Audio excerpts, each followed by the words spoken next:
என்ன ஒரு நடிப்பு! முதலமைச்சர், கல்வித்துறை அமைச்சர் அழுததெல்லாம் பார்த்து நீங்களும் சிரிச்சிங்க தானே?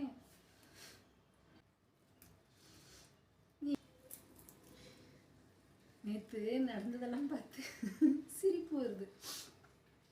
நடிகர்கள் எல்லாம் நடிப்பை மறந்துட்டு அரசியலுக்கு வர ஆரம்பிச்சிட்டாங்க. ஆனால் அரசியல்வாதிகளாக இருந்தவங்க எல்லாம் இப்போ நடிக்க ஆரம்பிச்சிட்டாங்க. ஒருத்தர் என்னன்னா அழுகுறாரு, ஒருத்தர் நெகிழ்வுல ஆனந்த கண்ணீர் விடுறாரு. சூர்யா அகரம் என்ற அறக்கட்டளை வச்சு நடத்திக்கிட்டு இருக்காரே, அப்போ இங்கே படிக்கிற பிள்ளைங்கள்லாம் யாரு? அவங்களாம் எங்கேருந்து வர்றாங்க? பிற மாநிலத்திலேருந்தா? இல்லையே, தமிழ்நாட்டிலேருந்து தானே.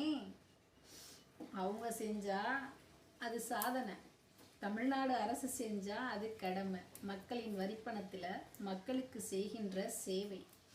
இதெல்லாம் பார்க்கும்போது இவங்களுடைய நாடகம் அப்படிங்கிறத ஒன்றை விட்டுட்டு அடுத்து இவங்க வரலாற்றில் என்ன தெரியுமா சொல்ல நினைப்பாங்க?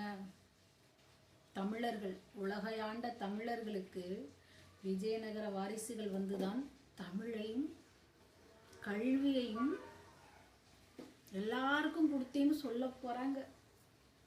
நல்ல நடிப்பாக இருந்துச்சுல்ல? நீங்களும் சிரிச்சிங்களா? சிரிச்சேன்.